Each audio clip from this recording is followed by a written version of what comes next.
All right. Okay, just had to clear up my desk. All right. So we are going to look at the games that I played today in the Magnus Carlsen Invitation. Or sorry, we're going to look at the game. Let me back up again. We are going to look at the games that I played today in the. Let me start over. Take 3. We are gonna be taking a look at the games that I played today in the Chessable Masters. So the game was started. The first game I had the white piece against Ding Liren today. So I started with e4. Ding plays e5. Play knight f3. It's not tours, right? You guys can see the board. So knight f3 plays knight c6. And here I go bishop to b5. Thank you to subprimes D for the 2 months. Thank you to No Name Chess for the 100 bits. Thank you to Philo Leg for the prime. Thank you to Jiu-Jitsu Fruit for the prime. Thank you to Wei Lon Daily for the 2 months. Thank you to Kratom Chess for the $50. Thank you so much. I own a VR chess game for Oculus Quest. Would you like to try it out? I took third in your in your tournament on chess.com. Scotch, it's my username. I like to connect on business level. Thank you. Thank you, Skirt for the 3 months. Octopus Chess for 100 bits. Capinator. Thank you, Cosmic Monkey. Thank you to Ride the Pawnee for the 2 months. Sean Reiner with the prime. Thank you to Luna with the tier 1. Strong Fate 200 bits. Strong Fate 500. Codeland with the 2 months. The Real Jam for the 2 months. Shamanus USC for the prime. Golunder with the prime. Thank you to Zach Jam for the $5. Thank you to Nobi Zero for the prime. DREMZ with the prime. VPNE with the prime. And Megawatt 24 with the prime. Thank you. You guys are all amazing. Thank you so much. Okay. I won't do in-depth analysis of everything, but I will. Thank you to Curry Blaster for the prime. I will do some general analysis on all the games. Start again. What did I do? Oh, did I mess up? What happened? I called it Chessable Masters.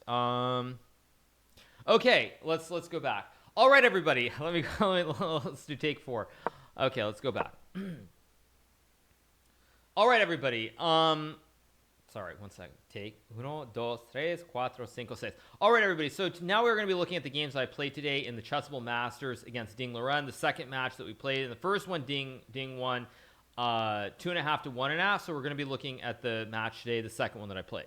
Okay, so e4, e5, knight f3, knight c6, bishop b5 here. Ding plays knight f6, employing the Berlin defense. I played d3, bishop c5. I trade. I go castles, knight d7, knight d2. Whoops. Oh my gosh, I'm on fire today. Knight d2, castles, knight c4, rook e8, a4. I did have this position against Ding in the Magnus Carlsen Invitational probably about a month and a half ago. And in that game, Ding played, I believe we had the same position, bishop e3, bishop b4. And here I think I did something different. I don't remember if I played h4, if I played knight d2 right away. But at any rate, already after b6, we were kind of on our own. So now I play pawn to f4. Ding plays pawn takes pawn. I played bishop takes pawn. White is probably a little bit better here because even though black is the 2 bishops, I have a much better bishop. It's targeting basically the whole pawn chain here. It's targeting the base, which is very important. Also, I can go for quick development, try to bring my rooks and just attack them on this side, whereas black is lacking critical coordination between the queen, the rook, and the bishop. So here goes knight f8. Play pawn to c3. She said bishop b4 was a mouse slip. You mean bishop b4? He intended to go bishop b4. Or am I missing something?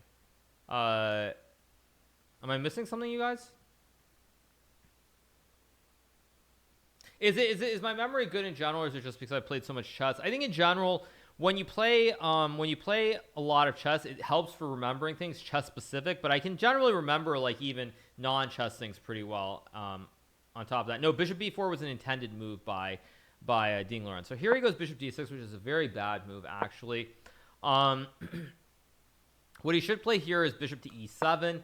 But after bishop e7, I can go like queen f3. And already after bishop to e6, pawn to d4, knight g6, bishop g3. White is probably already significantly better. Bishop is on a great square. It targets the pawn chain. My knights are coordinated. I'm also attacking down towards the f7 pawn. And when you combine that with the fact that I have coordinated pawns here in the center, I'm doing very well. What did I have for breakfast 3 days ago? That would have been the day before. I played Ding what? Today I played Ding 2 days ago. Day before I played Ding, I had I made some spaghetti with which sauce? I have a couple of sauces. I think I made spaghetti with I think I used the arrabbiata sauce that I have. So I had spaghetti with arrabbiata for breakfast 3 days ago. All right. So anyway, bishop g3 and white's a little bit better. Spaghetti for breakfast, yes, because I skipped lunch. That's why I skipped lunch. So it was breakfast. It was a breakfast and lunch combo. Anyway, all right, let's get back to the game. So here, Ding plays bishop d6, and now I take. He takes, which was actually a bad decision. What I should have done here, I think, was... Or no, this was correct. I play knight c4, and here Ding plays rook e6, which is actually a bad move. What he should play here is pawn to d5. Spaghetti for breakfast with vodka sauce. Vodka sauce is not bad. That is a real thing. You do realize that, right, T-Divine? That's actually... It's like penne alla vodka, I think is what is like the classic dish. Anyway, if black plays pawn to d5 here, white can go knight d6, hitting the rook and hitting the pawn here. And after black goes rook e7, now white can... There are many things that are good, but I think just e5 followed by d4. And I plant this knight on d6, and it's really, really strong here, putting a ton of pressure on the bishop and the knight. And black can't really remove it because the only piece he could get rid of it with is the knight, and it's going to take way too many moves to get the knight around. So instead he goes rook e6, and now here I blundered. In this position, white is actually close to winning after queen to b3. And the reason this is so strong is because you're attacking all these critical points. And so now when black goes rook to b8 here, or not rook b8, sorry, when black goes rook to a6 to guard, well, let's start here. So when black goes rook b8, you can play knight takes pawn, rook takes, bishop takes, queen takes, and now you create the check on the king. And after king h8, you trade, rook takes f8, and there's just a, you know, a patented ice skater here. So black doesn't want to walk into that. So what black should do after queen b3 is play rook to a6, I think it is. No, not rook a6. What's the move here? No, black should go bishop a6 here, targeting the knight on c4 as well as the pawn on d3 behind it. But after black plays bishop to a6, white can play knight takes pawn anyway. Rook takes, bishop takes, queen takes. And after queen f7, king h8, pawn to e5, white is actually close to winning here, because currently white has two pawns for the bishop, a rook and two pawns for the bishop and knight, but also black lacks development. The king is very stuck here on h8, and the knight's not going anywhere either. And when you combine that with pawn to e6 and pawn to e7 and all kinds of threats coming straight down the e file, it's just game over. I hope this lesson will be on YouTube. You're going a little bit too fast for me. Probably it will be.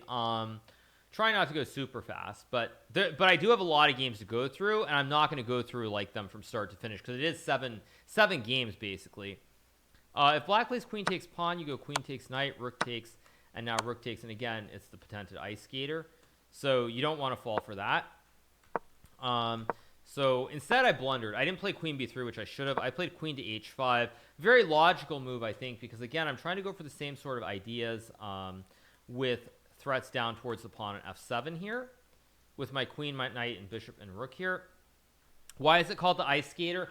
In terms of why it's called the ice skater, I strongly suggest you guys check in with Felix, Mr. XQC himself, and ask him behind the naming of this specific formation. Okay, so queen b3 was winning. Instead I played queen h5, not the best move here.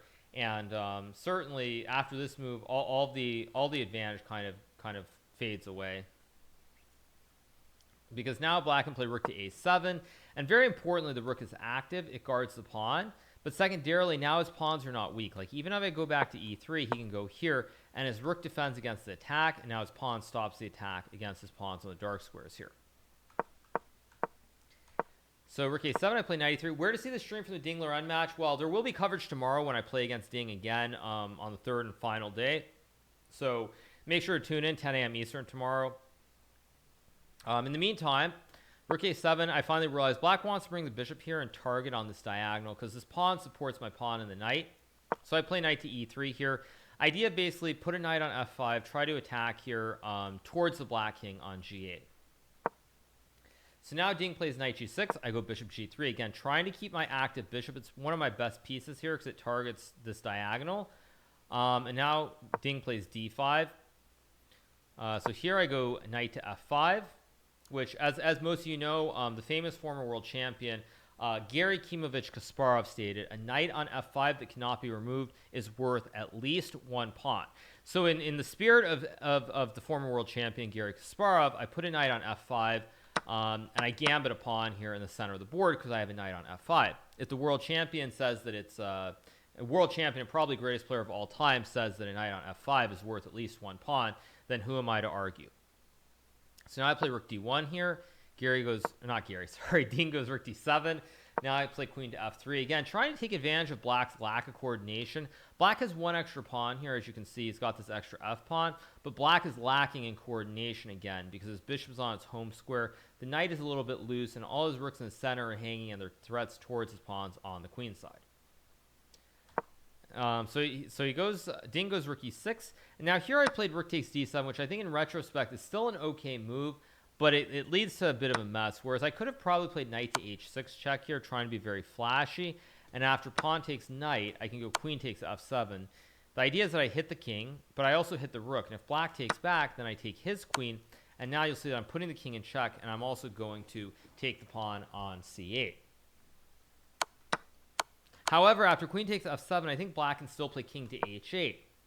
And at this point, the position is drawn. Because if I take the rook on d7, black just takes back with the queen, and black is up one piece here. You see the queen guards everything. There are no checks on this square. I can't check to the dark square with my bishop either. So because black has one extra knight rather, I should say here, it's completely winning for black. So here, the only move that works is play queen takes rook, rook takes rook, and now I can go check.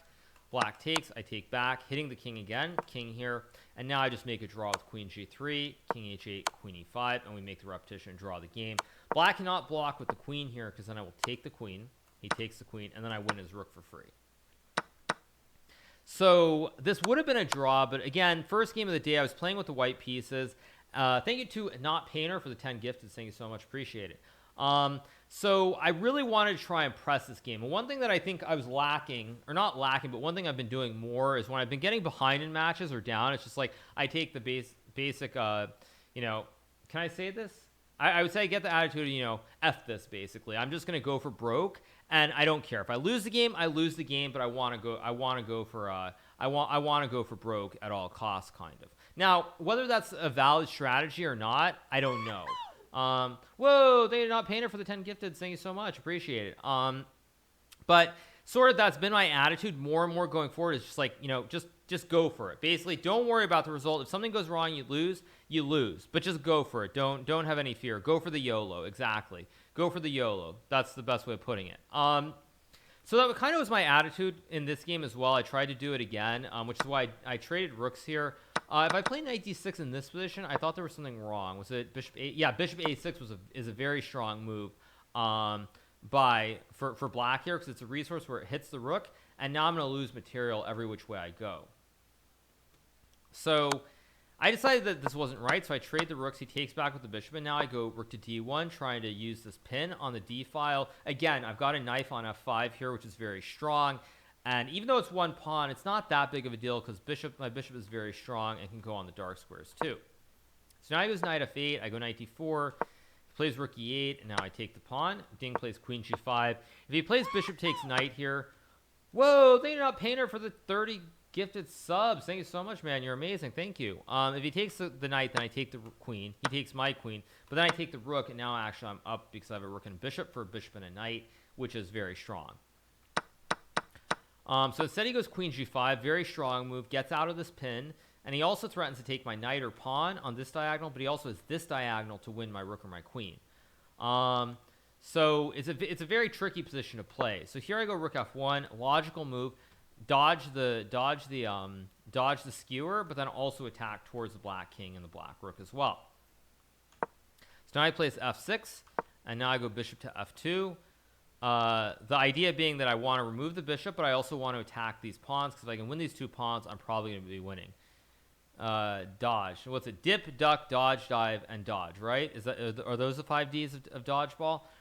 Anyway, so I played bishop f2. He goes knight to g6. I can't really take this pawn on b6, because if I take the pawn on b6, he goes knight to h4, and now he threatens a checkmate, but also I can't keep the queen on the diagonal, because black will take the queen. Thank you for the 10 more gifted subs, Not Painter. Thank you so much, man. You're amazing. Thank you. So I can't really take the pawn, because then I just get destroyed here on g2. So I decide, okay, it's time to back off, bring the knight back, try to consolidate. Don't allow any jumps, because now black can try to put his knife on f4 and attack my king.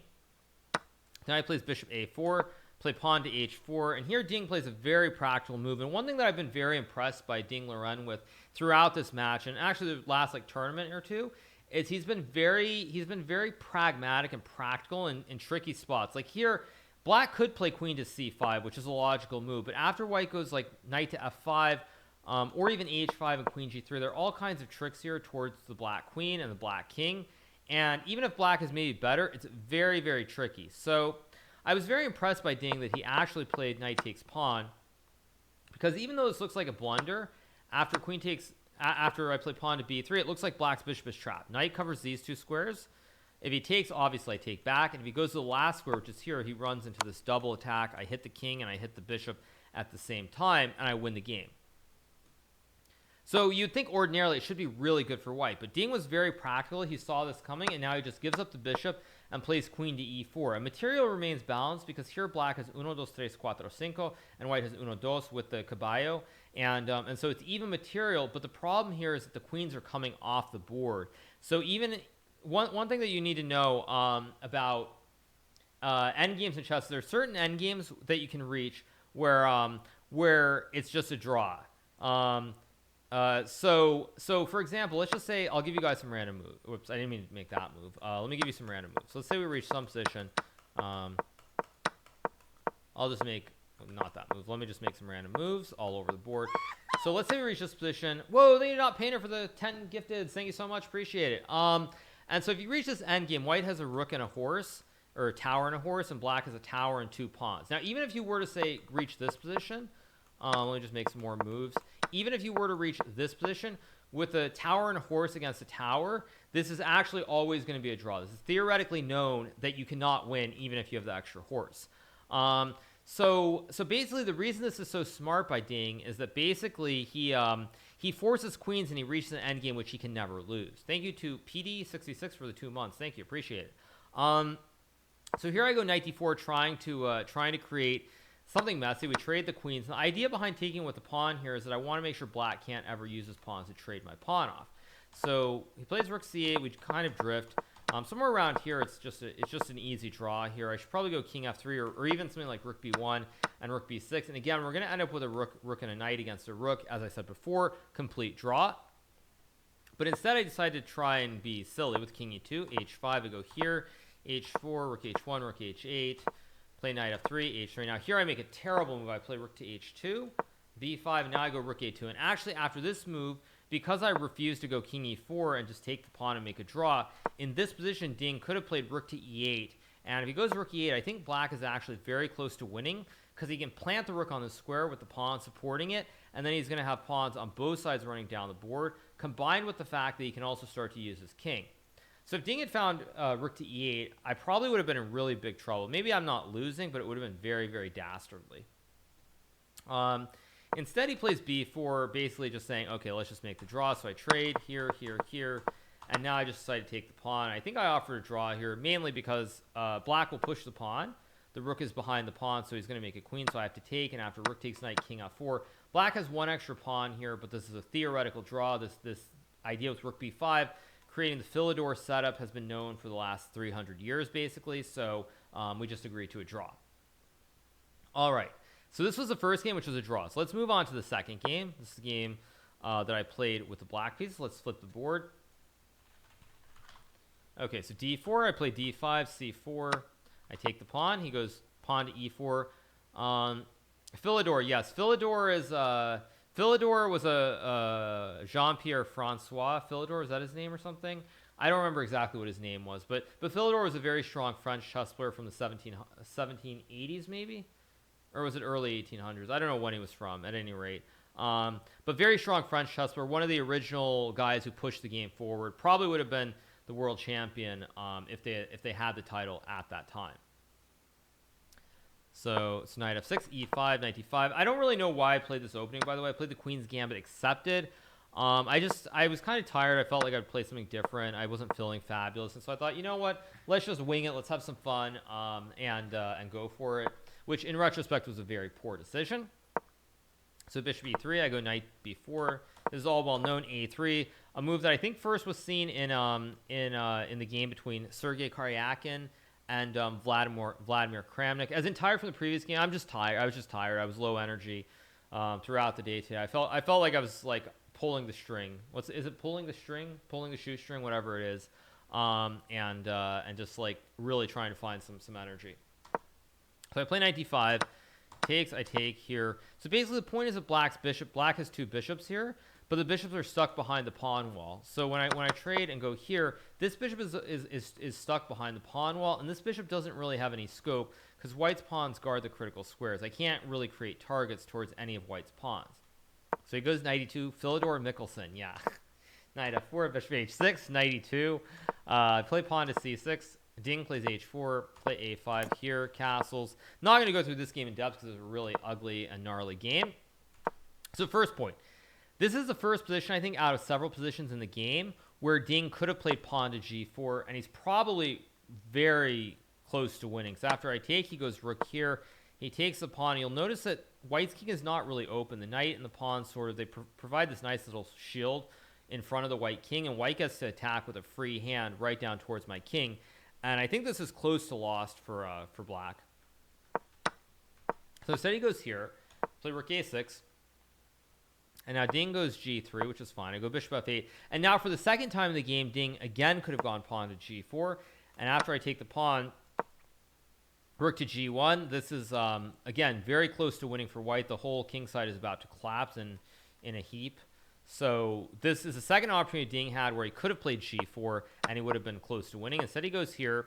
To be clear, you guys, I was aware of g4, by the way, to be clear. I did see it during the game. Not the first time, but the second time here I did see it. I was just hoping he wouldn't see it. Luckily he didn't see it. So he goes rook c3. Again, position is very pleasant for white. Knight can't be removed easily. I have nothing going on in the center of the board, and my bishops are just trapped behind the wall of pawns. So I can't really get the wooden shield, at least not the way that I would like it. So I play rook b6, queen c2. Again, trying to use my rook to attack. Go here. Not much to look at. I'll just keep going. Basically, I end up much worse. We just keep maneuvering all over the place. And finally, we reach this critical position. And this was the first position where it was insane. Hey, how's it going, Chiu? Hope all is well. A big shout out to also known as Nemsko Chiu Zhou, I think is how you pronounce it. Make sure to give her a follow. She and Levy, also known as Gotham Chess, were doing the commentary earlier. So, okay, so here Levy plays queen to a2. He should have played queen to d1. The point behind queen d1 and why it's so much better is because white can use the queen on the open h file and also create a lot of threat down towards my king on g8 as well. Oh, did I say Levy? Oh, I said Levy. Okay. Anyway. Okay. All right, you guys. Okay, so Ding plays queen a2, kind of a weird move. I mean, it does keep pressure on this diagonal, but it doesn't really do a whole lot. So the argument here is that black is very cramped. Again, my bishops are not doing anything, and white has great outposts for his knights. He can bring the rook to the open file. He's got targets here, and I have no breaks. I cannot push this one. I can't do anything with any of my pawns. This push is controlled by 3 things, so this is close to winning for white. So you may ask, how did I end up winning this game? So the reason I end up winning this game is because after we reach this position where white has now created perfect solidification here, the thing is after here, Ding loses his mind. And one thing that I've noticed with Ding Liren is that he seems to have this like deep and dark desire that he needs to do a king walk every single game. He's done it at least 3 or 4 times against me in our various games and matches online in the last couple of months. And here he decides to play king to e1, which is a very poor move because one thing you want to think about when you play the game of chess, and this is not a basic thing, this is more this is far more advanced, is that if you look at the position, black has 2 bad things. He's got 2 bad bishops. If you get rid of the bishops for the knight, then tipped $5. All I do is fap no matter what. Hikaru, when are you going to get married or have a civil union? Thank you for the donation. Much appreciated. Thank you. Okay. So where was I? So one thing you want to do is you want to think about your bad pieces. Right now, black has 4 bad pieces. White has basically maybe 1 bad piece and the queen on a2.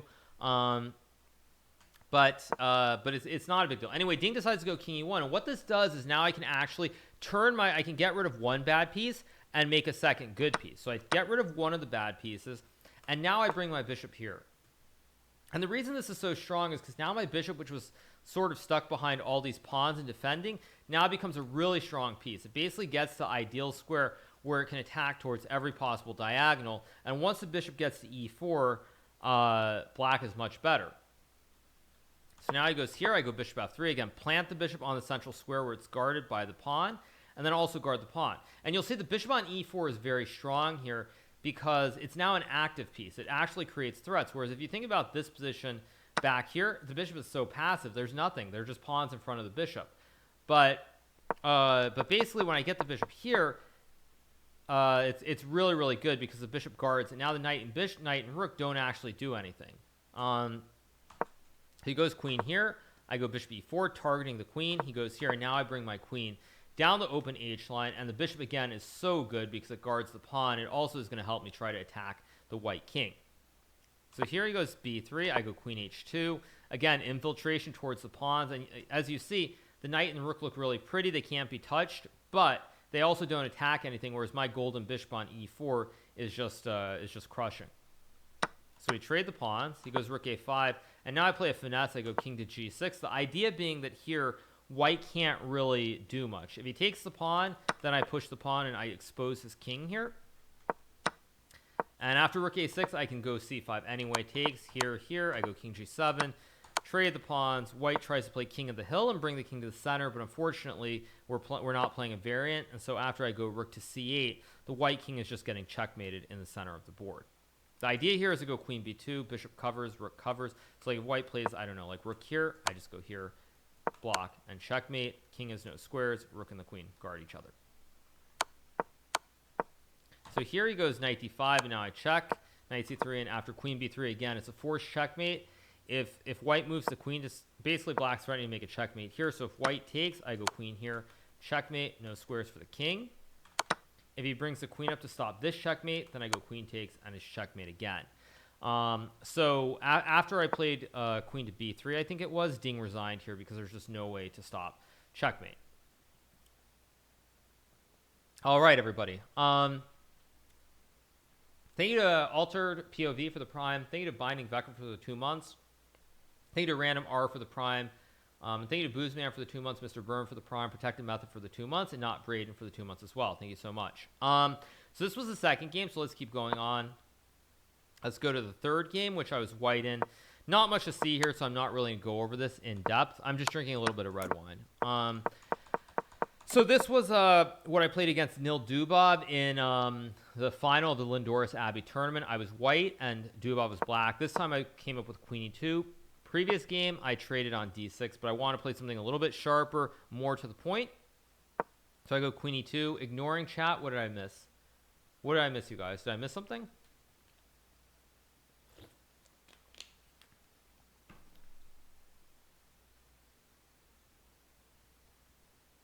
King g7 before bishop h5 was better. Okay, I'm not a computer, you guys. Sorry. Thank you to Sharkeezy for the Prime. Thank you to Storm King for the Prime as well. Thank you so much. Okay, so now Ding trades. Not much to say about this game. Basically, white tries to keep this pawn here to restrict the black knight, so no access points, and eventually try to attack towards the white king. So I'm just going to keep going with the moves. Not much to see in this game, but I will add somewhere around here I started getting a little bit optimistic that I might be better. Because I get my horses start jumping all over the place here. They really control some critical squares, and they're looking to attack towards the black rook and the black king, and everything is under attack. So here, rook f7 is played. I play rook e1, queen e7, and now I play h3. He goes here, trade, and now I lost my mind for probably the third time in the match today alone, and I blunder with pawn to d5. Now, the reason I played pawn to d5 here was because I thought, okay, if black takes with the pawn, I thought maybe I can play knight to g6, king h7, knight e7. If rook c4, I go queen c8, threaten the checkmate here on g8, rook f8, queen b7. And I'm up a pawn. I'm much better. I should be winning. And, of course, the computer agrees with me, saying it's plus 1.4. However, this would have been a big mistake. Or not a big mistake, but it was a big mistake. Because my reasoning behind this, wait till Hikaru becomes a streamer chat, no matter, no more. That'll never happen. That will never happen. Chat is what makes me stream. If it wasn't for chat, I would not stream. So queen takes f6, which is why you guys know that I never would have gone to mixer either. So here after d5, I thought, okay, like this is very interesting with pawn takes pawn and knight g6. But I thought, okay, if he takes with the knight, I just take with the queen, queen h4, queen d5. I'm a little bit better. Maybe it's a draw, but I'm a little bit better for sure. And if he trades, this endgame should be pleasantly playable for white. Unfortunately, in this position, as I realized, I was actually very close playing queen e6. I realized that after queen e6, black can go knight to f4, and now he hits the queen and the rook with the fork. And if I go check, he blocks, hits the queen, and he's still going to take the rook. And if I take the queen, he does not have to take my queen. He can do the in-between knight takes rook with check on my king, and I lose the game right here.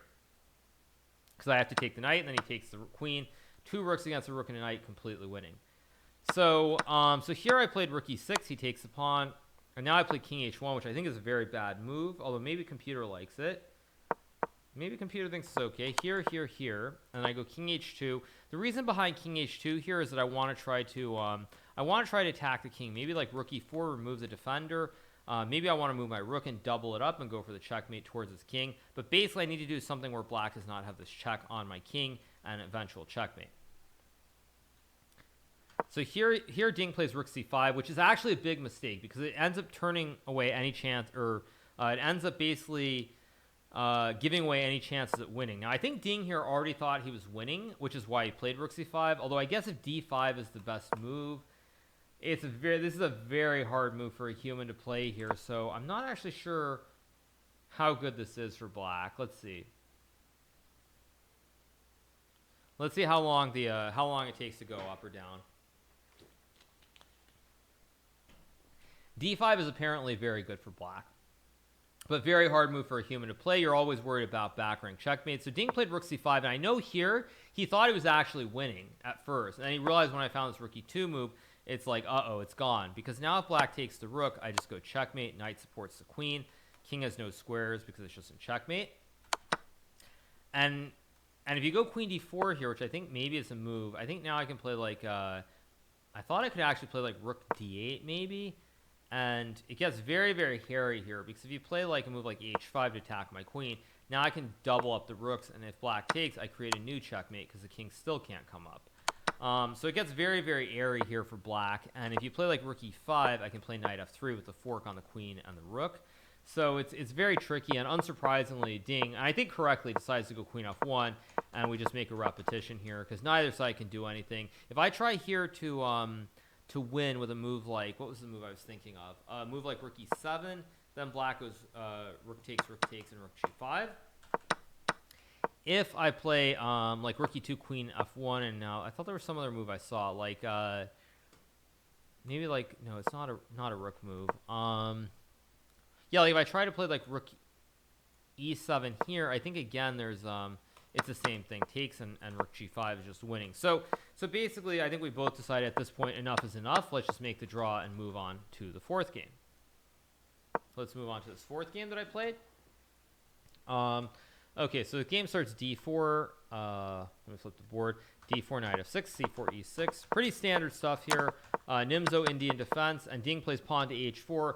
This is an original move that was played by Garry Kasparov in the St. Louis Rapid and Blitz tournament, I believe in 2017 now, quite a while ago. But it was an idea of Gary's that he came up with for that event specifically. He played it against Sergei Karyakin, played it against me, and he also played it against Levon Aronian as well, I believe. Now, unfortunately, some of the commentators who were covering the event were not familiar with this variation. They seem to think it was an original idea. What I would recommend to these people is that they need to put in a little bit more work, maybe study some openings a little bit more, and take the game of chess a touch more seriously. All right. Okay. So anyway, I'm joking, of course, you guys. So h4. So I played bishop h6. I think against Gary before I played. Oh man, sorry about that. I think against Gary before I played bishop to b7 with knight d7, if I remember correctly. But I played bishop a6 this time, queen here, and now I play pawn to c5, basically trying to open up the whole queen side here and try to develop my pieces. So here, Gary plays pawn takes pawn. I play pawn takes pawn, and now rook to h3, trying to develop the rook attack towards my king, but also to develop this bishop maybe as well towards h6. So now I play knight to c6. No, but Chad, I'm joking. I'm joking. I mean, Levy and Chiyu and Arian are doing an incredible job of commentary. Big shout out to all three of them. Just bringing down the house every day with their great commentary. So I am joking, of course. So here Ding plays bishop g5. I go knight d4. I guess the computer probably doesn't like this move objectively. Pawn to e5. What the? I guess that rook c8 actually makes more sense here. But I play knight d4. What did someone say after h4? What did they say after h4?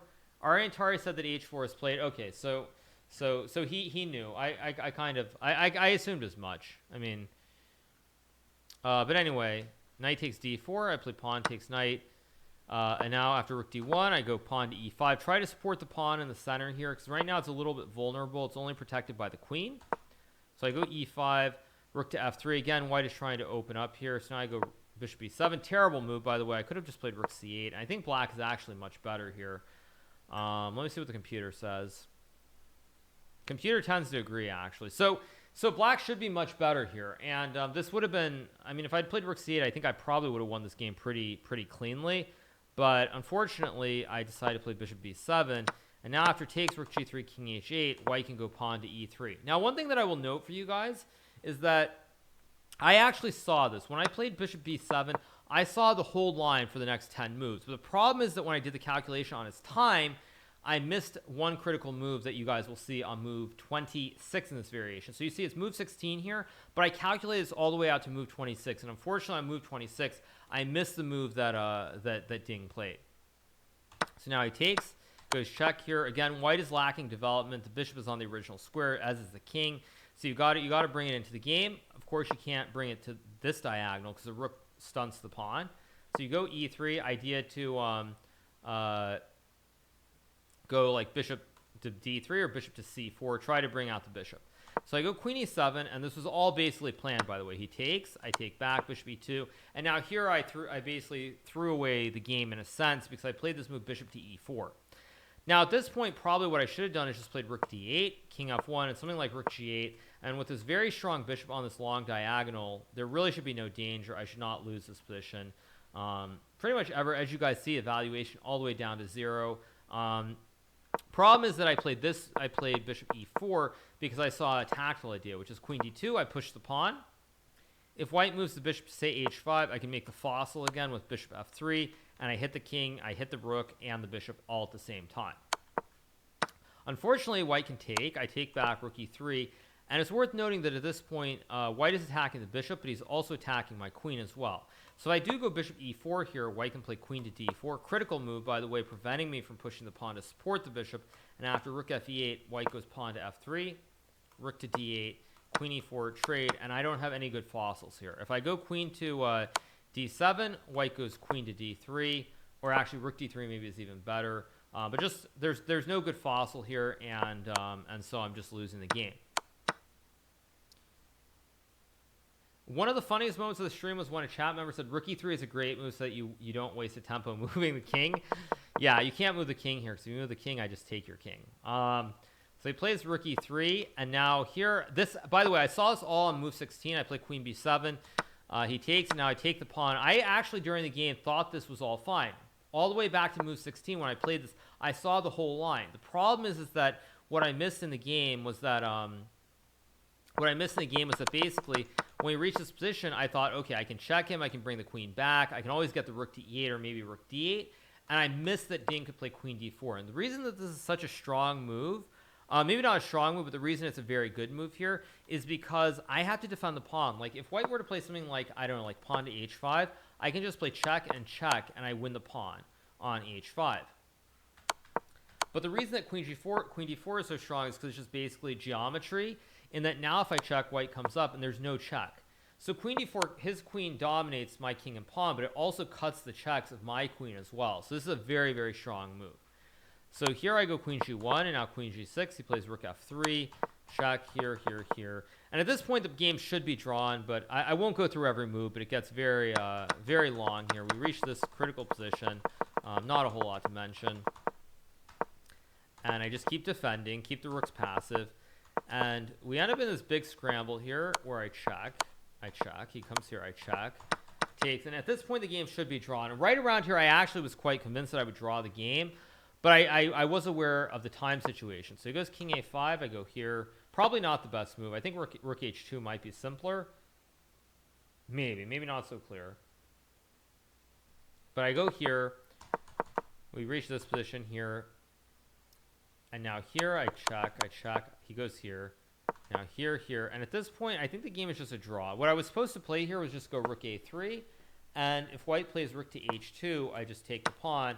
And now when he makes a check, I just bring my king up. And there's no way that white can win here. Because I just have too many pawns over here on the king side. So if I had played this move rook to a3, the game would have been a draw. I would have drawn this game. Even if white goes pawn to f4 here, I can just play something like, I think king d8, and it's just an easy draw. Because after check, I just go here. If white ever tries to run with the king and make a queen, I just start checking him all over the place. And eventually he has to basically go and hide behind the pawn again. And now I just, again, sit and wait. Maybe not king e8. That's actually the wrong move. But I can just wait with king e6 here. And it's just a draw. So this would have been a draw. Instead, I decided to blunder. I play rook h1, which is a horrendous move because now white has the great move to play rook to a2, cutting off the file and creating a shield where the king can just run here, and there's no way for me to get after his king. And here it's just lost. I play here, and I think I resigned. If I go king here, it's losing anyway because white can just make a queen. I take. He makes the check on the king. King has to go so it can't guard the rook. And then after king e5, just rook to h2, rook takes h3, and now it's a draw. The rook guards the pawn. My king can't touch the pawn or the rook, and it's just winning. So I had to resign in this position after king a7, which was very, very disappointing, very, very distraught. I was very unhappy because I should not have lost this game at all. But you know, sometimes things don't go your way. Sometimes you blunder.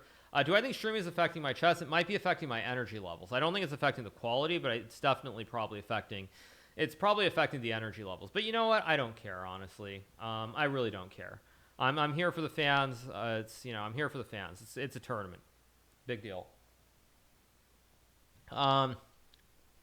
So let's move on to the next game, which was with white. And I decided, actually, one thing I will say for you guys is this was Blitz chess. So psychology does play a big role in these tournaments, especially when you've had an up and down where I was ahead, then down and out. What you want to do normally is when you get to Blitz, which is like 5 minutes or 4 minutes, you really want to play stuff that's not traditional, stuff that's a little bit off the cusp, a little bit off the beaten path, and just basically try to get a position, because the most important thing is having the flow. Now, if you don't have the flow, what's a good way of putting this? So when you play Blitz chess, a lot of Blitz chess for me, it's like playing Osu, as I mentioned earlier. What you want to do is it's like the rhythm. You want the flow where you want to be able to play moves at tempo. It's like you make a move, opponent responds, boom, boom, boom, like move after move after move, where you just play like all the right moves. Maybe not the right moves, but moves that flow. There's harmony in position. It's like tempo, tempo, tempo. So that's. Jeez, I keep doing this. Sorry. So that's why in this game I wanted to play something completely different, where you don't get to like move 20 of the game. You sort of try to just play normal moves. So I played this opening, which actually was a big mistake because Ding Liren had something very similar in a previous match against Timur Rajabov in the past. So I keep going. I play this opening. I've had this, by the way, many, many times in online Blitz. Play this. Nothing much to talk about until we reach sort of this middle game. Where we get this position where basically the queen side gets clogged. Black has no attacking ideas, and I really want to go after black's king now. So it turns into kind of a weird like King's Indian attack, which, by the way, again, big shout out to the former world champion Bobby Fischer. He did love the King's Indian attack back in the 1960s and the 1970s. So okay, so rook d7 played. I play pawn to h5. So the knight is pimped out here on g4. Can't be removed. And I always keep targets towards f6 and h6 here. So now he goes rook a d8. I play knight to e3. Now here Ding plays pawn to c4, which maybe is a good move, but it's very double-edged and sharp. Thank you to hide on bench 2 for the prime. Because I take with the pawn, and now he takes, which also is a mistake. He should have gone d4. And now after I go knight g4, knight a6, it gets very wild and wonky because his knight is golden here. It hits the pawns on because he can lever the pawn on c2 and d3. But he also hits the pawn on a4 as well. So this knight is very, very strong. I was very confused when he took the pawn. Because after queen takes c4, white is just up a pawn and significantly better here. Like in this position, probably just bishop g2, and I think white's much better. Yeah, it's like 0.6. I guess it's coming down a little bit now. Now it's coming down. So maybe not as clear as I thought. But very, very messy. He goes here. I'm not going to really do much in the way of commentary on this. And I play here. And this is where I play here. And now, like a complete fool, I don't play bishop e2. So basically, in this game, the two ideas are to go c4 or bishop e2. And for some reason, I thought, okay, you know what? I'm going to be super cute. He put the rook on a bad square. I can target the rook first, and then when he goes back, I push the pawn to c4. So what I should have done here is just play pawn to c4, and after captures, I can just take with the bishop. I target the pawn, and it's not really that much better for white, but it's not worse either. Because when I try to be all cutesy with bishop c2 here to hit the rook, I'm like, okay, he goes back. I can still play the same thing. Bishop's on a much better square, and I'm doing really, really well. Only problem is after I do this, now black can move the knight, and all the ideas with c4 vanish into thin air because when I do something like this, he can actually take, and after takes, now his bishop comes out and skewers the queen and the rook. Whereas if you go back here, you'll see that right here, the knight is passive. There's no scope for the sniper on f8. But when I do this, I actually activate the scope. So now I can bring the bishop down the diagonal. So now I take, he takes back with the pawn. Correct move, by the way. And now, because I was so mad at myself for allowing knight d5, I just make an outright blunder with pawn here. Although, at this point, it's already really bad, because the problem with capturing now is now black's rook becomes a huge threat because he can do the forklift over to g6 and attack the pawn on g3. So I go pawn to c4. Another huge blunder because he just takes, and now I have to go back. Originally, I thought I could play rook takes pawn, but if I play rook takes pawn, bishop e6, oops, skewer, pin, goodbye, you lose your queen. So I blunder this pawn, I go here, and now the rest of the game is pretty much just lost. So somehow I think Ding made this a little bit messy. So I push, I go here, he goes here, here, here, here, here. And this was the last spot where I had a chance, where I could have played queen takes rook to try and trick him. So if black plays rook takes queen, I can take. And then after king h7, I go here. And he's actually basically checkmated. The king has no square, so he would have to give up his queen. But now with a rook and a bishop for, I guess rook f2 or rook c8 is good enough. With a rook and a bishop, I can prevent these three pawns from queening. However, after queen takes e8, black can also play queen takes f1 here with the in-between check on my king. And then he just takes the queen. And again, three connected pass pawns are just going to help each other march down the board and create the triumvirate. So basically at this point it's lost anyway, but I played g6. He goes bishop to c5. Now I go pawn to d6, trying to do something to create a check and a mate here. Goes bishop takes d6. I go queen d7. Of course, if I play like queen e8, he can now just take. There's no checkmate. It's guarded with the rook and the bishop. Savitler, Giri, and Yasser didn't see queen takes f1. Okay. Fair enough.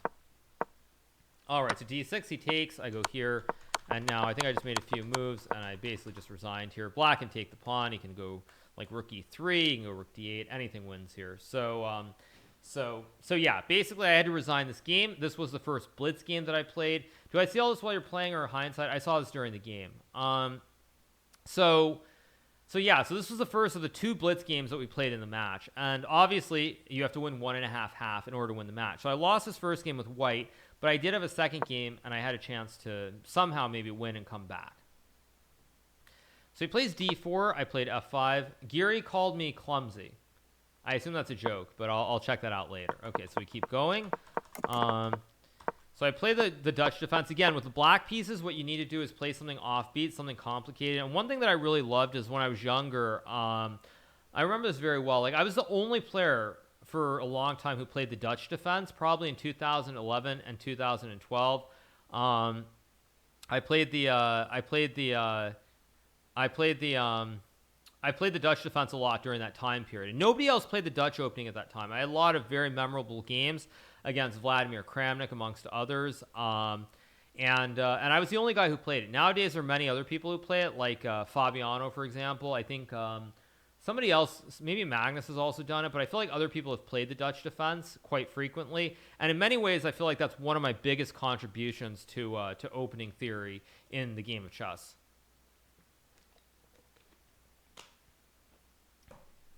So, all right, so let's keep going. So I play this. We had this in our match yesterday as well. I also beat Jeffrey Zhang in the last round of the U.S. Championship, another game that I will always remember for as long as I live, because that got me my 5th U.S. Championship title and was a very special memory last year. So we repeat our line from the previous game. I go here again. Goes here. I go here. All pretty standard. I play knight g4. I don't know if this is the best move, but it's interesting. We reach this. Go here. He plays h3. I think e4 here was very strong, but Ding, I think he realized like a move or two later that he was supposed to do it, because he tried to basically invert the order and force it open here. And did I blunder here?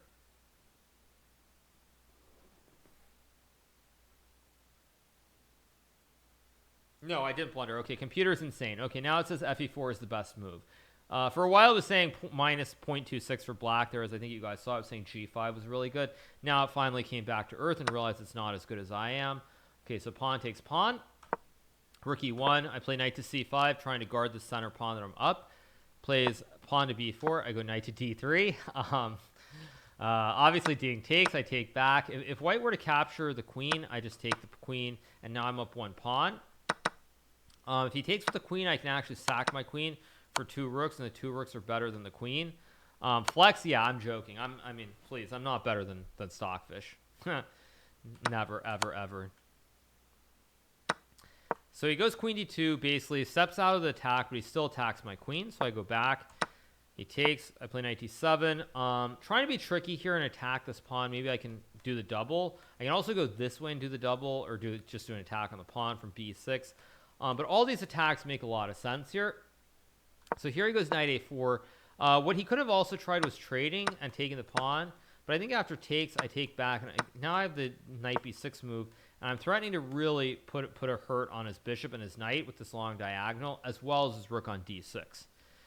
So he decides not to trade the rooks. He goes knight to a4. So I trade the rooks. I go knight e5. Only try again. Already it's getting down to limited materials. See, it's like 6 pawns each. Queens and only bishop, so it's very imperative in a game like this where it's must win that you do not trade off. You do not trade off more pieces than you have to trade off.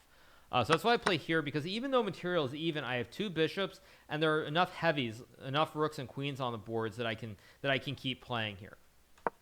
So he goes knight c5. I go pawn to b6, and this is where I started to realize that Ding was getting very uncomfortable, and I would get winning chances, because at this point white can't really push the knight to a6, so I go rook d8, and after queen e4 I go queen to d6. And now not only am I still attacking with my bishops, but his knight is way off sides here on a6. It's completely dominated at the moment, and I control the only open file on the entire board. So I had a feeling when this occurred that after b6 that Ding would have to think quite a bit, and he was also starting to feel uncomfortable here. So he goes knight e4. I take the pawn. Now I'm up one pawn. I'm attacking the rook. He goes here to guard this pawn, because otherwise I would win it. So now I go queen b2. Again, trying to attack the pawn. And Ding goes rook d1, which is probably a good move, but the only issue with the position here for white is that white is now down 2 juicers on the queen side, and at the same time there's not a clear-cut way to hold the position. And the third thing that I would say about the position is that white is one down material. So all I have to do is avoid getting checkmated. White has to prove that he has enough compensation for the 2 pawns that he is down at this point. So he goes here. I go rook f8. Again, guard the bishop, create threats towards his pawn f2. Again, make the right triangle, of course. And of course, as we know from Pythagoras, just the 90 degrees. So here he goes knight d6, and this is a big blunder. What he probably should have done here was played queen takes pawn, and after I take with the pawn, I had a feeling there was something like knight c3 or maybe rook d7, and I think white is actually completely fine here. But with very limited time, Ding I think was already down to maybe a minute and a half here. He blunders. He plays knight to d6, trying to take the bishop. The bishop on g7 is not useful, but it is still down the road going to have access to get out. So he goes knight d6, blunder, and queen takes f2. And here I think Ding probably should have gone king h2 because I think the endgame is always losing after king takes. Because now I make the fossil on the queen and the king, and I attack the king at the same time. He goes here, I take, I play here. And one thing you guys will remember from yesterday is that Ding and I had a position in the first game, which was I had a bishop and 3 pawns against a bishop and 1 pawn. And this could have been the same way. Like Ding could have traded, but there's a difference here in this endgame. This is one thing people should always remember. If you have more juicers, let's say you have 2 or more juicers in opposite color bishop endings, you need the trousers. So you need the pawns to be split here. So what I mean by the pawns being split is that I have 2 pawns that are split too wide. White's king and white's bishop can't cover both pawns. It's too far. It's too wide. There are too many squares that I can use. So like for example, if white goes like here, what happens is that I push the pawn and I go this way. And you'll see that white can't stop. So let me do an example. Let's say we reach this position. Problem is white can't stop both pawns because it's too wide. So for example, if white goes here, it's black. So let's say I go here and white goes here. I can do something like this, and worst case scenario, I can give up 1 pawn, and I'm going to run with my king and make a queen with this pawn. So basically, because the pawns are split too wide, it's like the deuce. Is it deuce 9? Or what is the impossible split in chess? Or not chess? Sorry, in bowling. What's the split? 7-10. Oh, it's a 7-10. 7-10. It's a 7-10 split. Yeah. 7-10. Right. Yeah, so this is like very close to 7-10 split. So basically, it's like, think of it this way: it's not bowling, but it's like bowling because since you have the pawn split so wide, you can't stop both pawns. So I don't know if that makes sense or not, but basically the thing is the pawns are too wide. Comparing chess to bowling, yeah. So I'll give you an example. Okay, you want an example, you guys? Okay, here's an example. Let me give you a better example. Okay. Let me give you an example. Okay, so let's say I takes. I'm just going to give you guys an example, okay? So let's reach this position, for example, okay? So now you'll see here, this is black is up 2 pawns. It's a bishop and 4 pawns against a bishop and 2. But the pawns are not split. So because the pawns aren't split wide enough, I can't use this pawn. The king and the bishop are very close and tight. So I can't split. The pawns aren't split far enough. So like whenever I try to bring like let's just say it's white's move. Let's just say I go here, here, here. Whenever I try to bring the king back this way, white can cut me. So my king has no access points. And it would be the same even if the pawn was further back. The pawns are too close. So because the pawns are too close to each other, even though you have 2 extra ones, you can't win this endgame. Whereas in this endgame, in this position, the pawns, because my 2 passed pawns are split by like 1, 2, 3 instead of being split by just 1, it's winning. It has to be 2 files. So if I have A and D, if I have these 2 with the highlighted squares that I just showed, these 2, then it wins. And when it's 3 in between 1, 2, 3 like this, then it's clearly winning. Because basically the bishop and the king can't cut and stop both pawns from this big of a difference. So so this is why Ding plays rook d8. I go bishop f8. He takes. I go king g7. Bishop d5. I go here. I just give up the pawn. Again, wide pawns. And I realize a pawn for my kingdom. And I just march this one up the board. So he takes. I go here. Goes here. I go here. He goes here.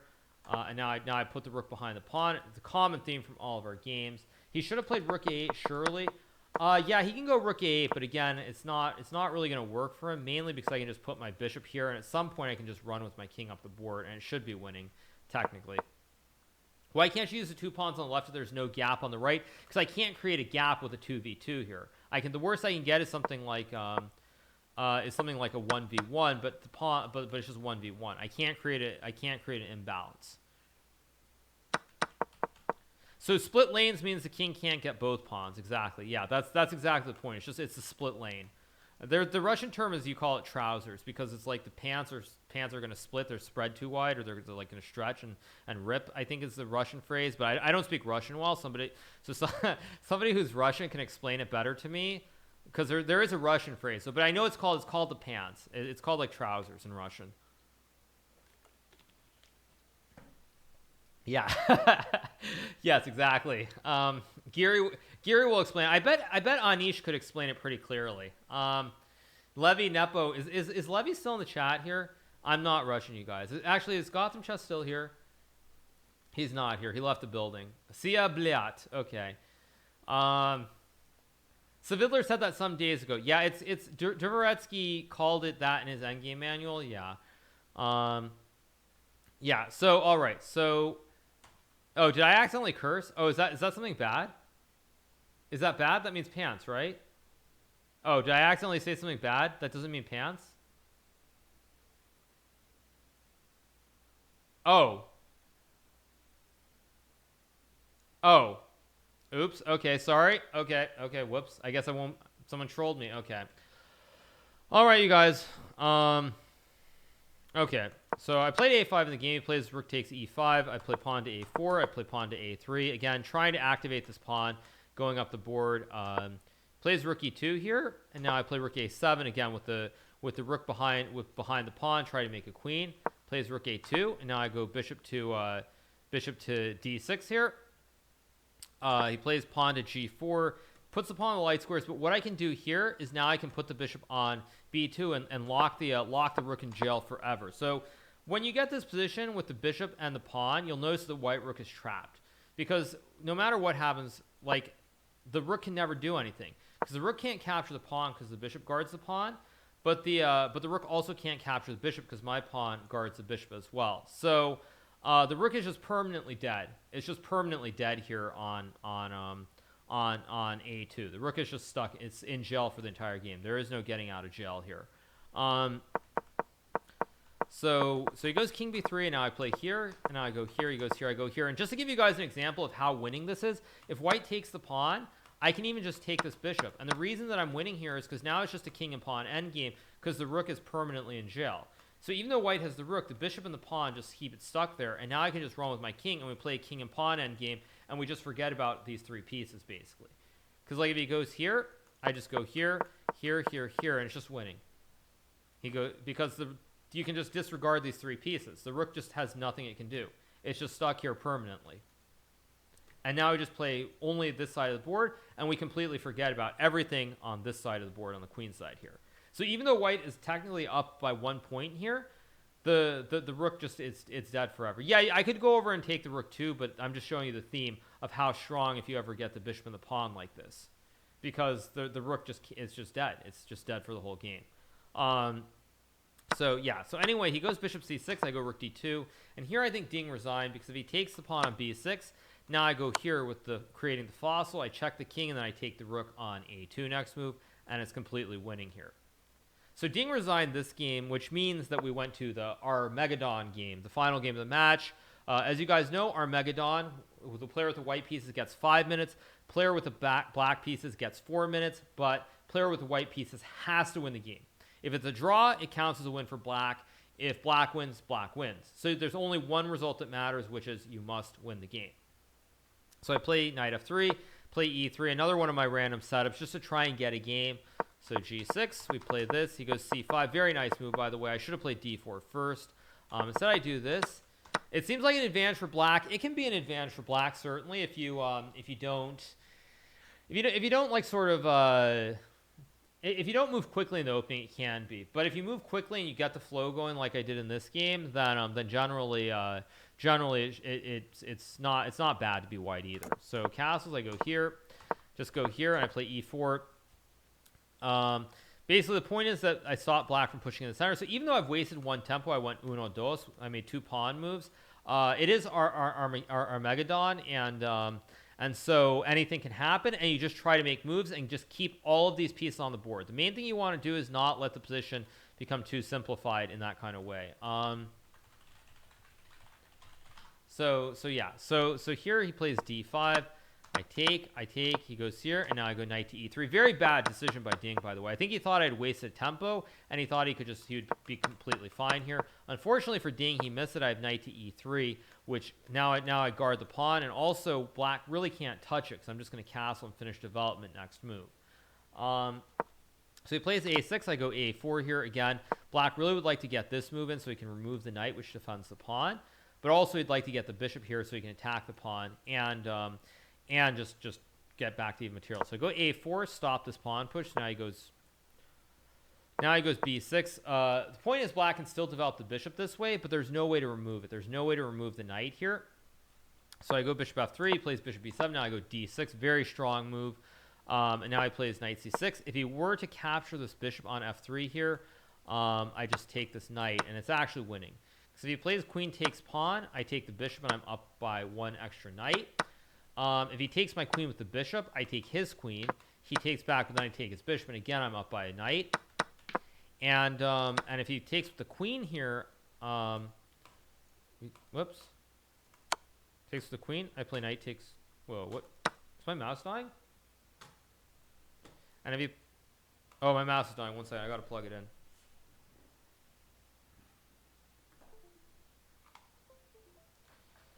Okay, so better now than tomorrow, no kidding, yeah. And so here, if he plays bishop... Whoa, what's going on? If he plays bishop takes, then I can play pawn takes queen, rook takes queen, and now I just take the bishop, and I'm up by one whole rook here. So there basically is no good capture here that works for black, so he has to go here to just keep the material balanced. So now I castle. He goes knight a5. Good move, by the way, trying to get rid of these bishops and then create an attack on this pawn on d6. So here I play bishop b7, which is probably okay, but it's not the best move. But as I said before, what you really want in a game where it's Armageddon is you really want the flow where you can just go boom, boom, boom, make move after move after move without having to use too much time. So he takes, I go knight c4. Here I go queen b3. Who chooses colors for Armageddon? Ding had the higher seed in the event, and he chose to play with the black pieces. So I go queen b3, attack the pawn on b6. He takes the pawn, I take back. He goes here, trying to pin the knight and the pawn, but it doesn't really do much because I just push the pawn and I secure the knight outpost on b6. Goes here, and now I go knight to d5. Another very good move. Put the knight in the center where it's just jumping every which way. And now after he takes, I just take with the pawn. Importantly, create the passed pawn. And now next move, I'm going to activate the bishop towards the rook, and I'm also going to take this pawn on a6 here. So after I take the knight, he plays knight f5. I go bishop to f4, hitting the rook on b8. Does Ding choose colors tomorrow in Armageddon? Yes. If the match goes to Armageddon tomorrow, he will get to choose again.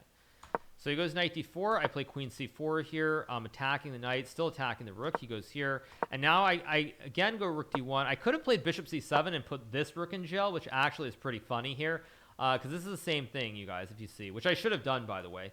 Is when the queen moves, this rook is actually, it's the same thing. The rook is still completely, this rook is in jail. There's just no squares for the rook to go to without being captured.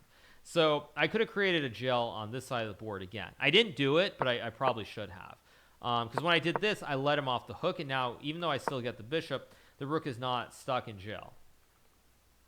So he goes queen a8. Luckily for me, I'm up a pawn. I'm so much better here that it didn't matter. So I play knight c3, goes rook c8. Now I play queen a4. More geometry, more of the right triangle, and it's more right triangles here, and it's just completely winning the game. So if he moves the rook off, I will capture, like rook here. I just take, and I'm just winning again.